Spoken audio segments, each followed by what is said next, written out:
ಮಾಡ್ತಾರೆ ಸರ್? ಅಂದ್ರೆ ಈಗ ಬಾರ್ಡರ್ ಸ್ಟೇಟ್ಗಳಿರುತ್ತವಲ್ಲ ಆ ಭಾಗದಲ್ಲಿ ಮಾತ್ರನಾ ಅಥವಾ ಎಲ್ಲಾ ಕಡೆನೂ ಮಾಡ್ಬೇಕಾ? ಹೇಗ್ ನಡೆಯುತ್ತೆ ಸರ್ ಇದು? ದೇಶದಲ್ಲಿ ಹೈ ಅಲರ್ಟ್ ಇದ್ದಂಥ ಸಂದರ್ಭದಲ್ಲಿ ಇಂಥ ನಗರನೇ ಟಾರ್ಗೆಟ್ ಇರುತ್ತೆ ಅಂತ ಹೇಳಲಿಕ್ಕಾಗಲ್ಲ. ಈಗ ಬೆಂಗಳೂರು ನಗರ ತಗೊಳ್ಳಿ, ಇಡೀ ಏಷ್ಯಾ ಖಂಡದಲ್ಲಿ ಸೌಂಡಿಂಗ್ ಇದೆ ಬೆಂಗಳೂರು ನಗರ. ಬೆಂಗಳೂರಲ್ಲಿ ಏನಾದರೂ ಆದರೆ ಇದರಲ್ಲಿ ಸೌಂಡ್ ಆಗುತ್ತೆ ಅಂತ ಹೇಳ್ತಾರಲ್ಲ, ಹಾಗೆ ಬೆಂಗಳೂರು ನಗರ ಟಾರ್ಗೆಟ್ ಇದೆ. ಕೆಲವು ನಗರಗಳನ್ನ ಶತ್ರು ದೇಶಗಳು ಟಾರ್ಗೆಟ್ ಮಾಡಿತ್ತೆ. ಈಗ ನಾವು ಇಸ್ಲಾಮಾಬಾದ್ ಆಗಲಿ ಕರಾಚಿ ಆಗಲಿ ನಾವು ಹೇಗೆ ಟಾರ್ಗೆಟ್ ಮಾಡ್ತೀವಿ, ಹಾಗಲೇ ಭಾರತ ದೇಶದಲ್ಲಿ ಇರ್ತಕ್ಕಂಥ ಪ್ರತಿ ನಗರನೂ ಟಾರ್ಗೆಟ್ ಆಗಿರುತ್ತೆ, ಇನ್ಕ್ಲೂಡಿಂಗ್ ಡೆಲ್ಲಿ.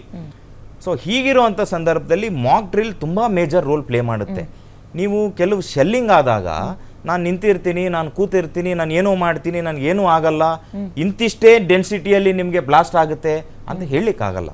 ಶೆಲ್ಲಿಂಗ್ ಆದಂಥ ಸಂದರ್ಭದಲ್ಲಿ ಮಾಕ್ ಡ್ರಿಲ್ ತುಂಬ ಮೇಜರ್ ರೋಲ್ ಪ್ಲೇ ಮಾಡುತ್ತೆ. ನೀವು ಕೆಳಗಡೆ ಮಲಗಬೇಕು, ತೆರಳ್ತಾ ಹೋಗಬೇಕು. ಅಂದರೆ ಇದೇ ರೀತಿ ನಮ್ಮ ಮೇಲೆ ದಾಳಿ ಆಗುತ್ತೆ ಅಂತ ಹೇಳಲಿಕ್ಕಾಗಲ್ಲ.